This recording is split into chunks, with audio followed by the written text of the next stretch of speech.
Hello everyone, and welcome to my first video on Monster Hunter Generations Ultimate. If you're coming over from Monster Hunter World, or if you've only played the games in the 4th and 5th generations of Monster Hunter, there are a few details in Monster Hunter Generations and Gen Ultimate that are references to aspects of previous games.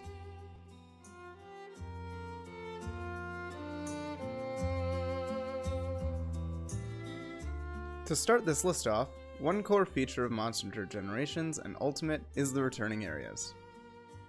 For the uninitiated, 3 of the 4 featured villages are from previous games, one for each major generation of Monster Hunter. Similar to the Pokemon series, Monster Hunter's gameplay and stories have shifted over the years, separated out into different generations. Representing the first generation is the Kokoto village, along with the revamped Forest and Hills, Castle Strade, Fortress, and Old Desert. From the second generation is the Poke Village, bringing along with it the modified versions of the Snowy Mountains, Swamp, Volcano, Desert, Jungle, Moat Arena, and the third version of the tower. Yukumo Village returns along with the Deserted Island, Misty Peaks, Polar Field, and Sacred Pinnacle from the third generation. And lastly, from the recent 4th generation we get the reappearance of the Ancestral Steppe, Primal Forest, Frozen Seaway, Volcanic Hollow, Sanctuary, Ingle Isle, the 4th Arena, and the Slayground. Generations Ultimate features village-specific quests, and each village has a callback to the stories of the games they first debuted in, with a slight twist of course. If you don't want spoilers, I would recommend skipping this part of the video. The timestamps should be in the description. Kokoto Village starts things off by providing a simple request to kill a Velocidrome, followed by a Yankutku in the Verdant Hills. And you'll unlock a rather suspicious request to gather some Wyvern eggs. Like in the first generation, an unranked boss appears to interfere, but instead of finding Rathalos like before, you're instead welcomed by the new flagship, Astalos.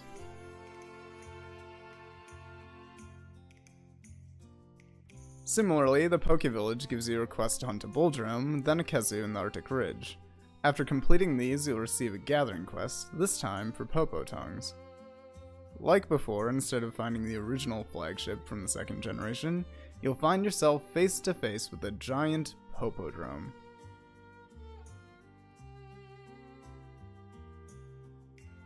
Yukumo throws in a bit of a curveball. After slaying the requested Azuros, you'll unlock both an egg gathering request, along with another quest to hunt a Royal Ledroth. If you complete the egg gathering request, nothing happens. But hunt the Royal Ledroth and you'll unlock another Bulldrome hunting quest. After slaying this Bulldrome, you'll encounter Mizutsune like you would have encountered Zinogre. Of course, Burna has its own neat quest with Glavenus, but it's cool to see the original beginner quests. For those of you who have played some of the previous games, you might have picked up on some of the quest names in Monster Hunter Generations. This is a bit of a smaller point, but there are numerous quests in the game that reference different key quests and urgents from the previous games.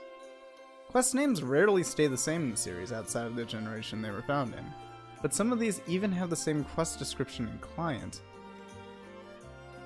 Another great callback in the series is the Fated Four. Now hang on, it may not seem all that obvious that the Fated Four are a callback, but they definitely are. Even though they are first introduced in Monster Hunter Generations, each of the creatures not only capture the 4 styles, but also the 4 generations. Each monster in the Fated, with the exception of Glavenus, is a species first introduced in the generation it's tied to. They tend to behave in a similar way to the monsters that came from that generation, along with having a soundtrack that appears to be a remix of the area's theme and the respective flagship, whom each of the Fated fight with in Generation's opening. To address the Glavenus in the room, he seems to be made with Burna in mind, and isn't really a callback. He's definitely designed to fit the area neighboring the village of the Jurassic frontier. And while not having a flagship to face off with, he does scare away a classic monster, being Rathian. If you've played a Monster Hunter game to any significant degree, you're probably well acquainted with this song.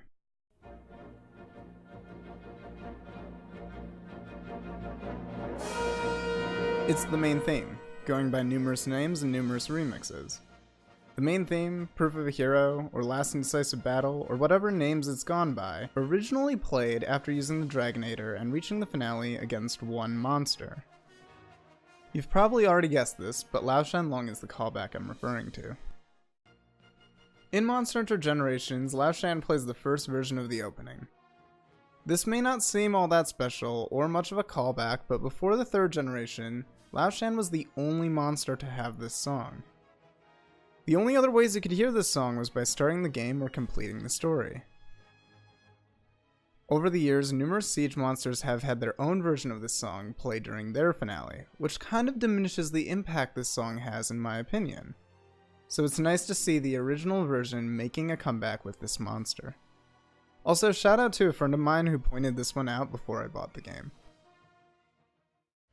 Speaking of giant monsters making an awesome return, there is a rather neat callback in the Jurassic Frontier. For those of you who are not aware, in Area 10, as a connector to Area 3, there is a corpse of Shen Goren. Shen is a siege monster, and the only non-Elder Dragon siege monster.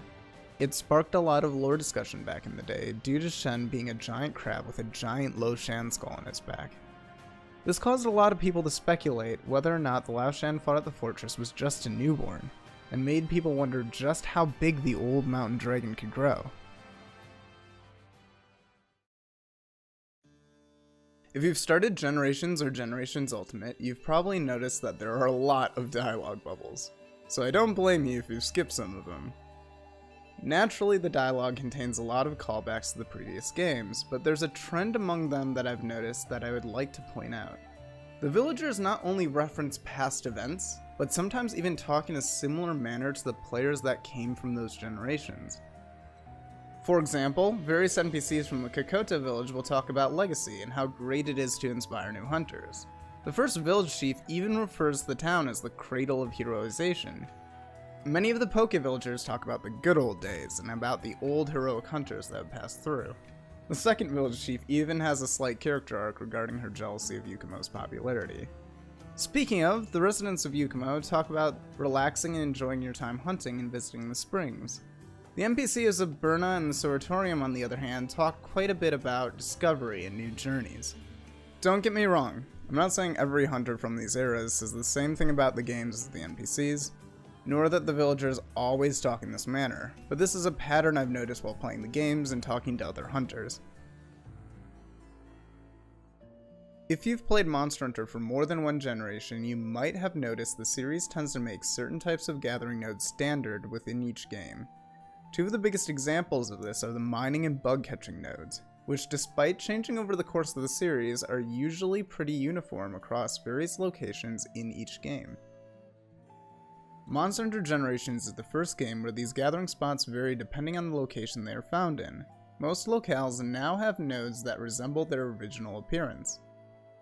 I know some of you may not find this as remarkable as I do, but it is a nice small callback that was not necessary, but welcome regardless. Each of the older villages have a small feature that gets unlocked later in the game, and most of these contain references to the original games. They're not only awesome callbacks, but neat lore and world building tools. In Kokoto, there's the classic Sword in the Stone, located behind the player's house. This was originally unlocked when the player completed the story by slaying the Monoblos as the village chief had once done. In the Poke Village, there's a giant sword behind a wall in a cave located at the rear of the farm. This was used to repel the black and white gods. Like in Freedom 2 and Unite, it can be mined with a pickaxe made of Elder Dragon parts to obtain some rather interesting black stones and black pieces.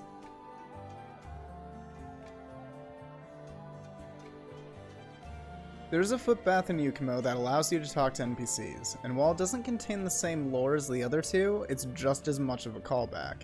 It's a reference to the Gathering Hall, in which you could change into a bathrobe and take a full spa, a feature that never made its way outside Portable III till now. So you may recognize Guild Style as the original moveset for weapons in Monster Hunter Generations. This is only partially true. Guild Style uses the movesets established in Monster Hunter Portable III and Monster Hunter 4, so it does draw from previous titles. However, the style that most closely resembles the original playstyle from the previous games is actually Striker Style. Striker Style draws its limited moveset from the second generation, except for the 3 weapons that were introduced later on. It's not a perfect replica of weapon mechanics from the older games, as a few new moves were added in, but it's awesome that Capcom added this in for older players. Guild and Striker Style aren't the only styles that reference previous games. There's actually one more. Can you guess which one it is? If you enjoyed this video and want to see more videos like this from Monster Hunter Generations Ultimate, please let me know in the comments below. Until next time, happy hunting.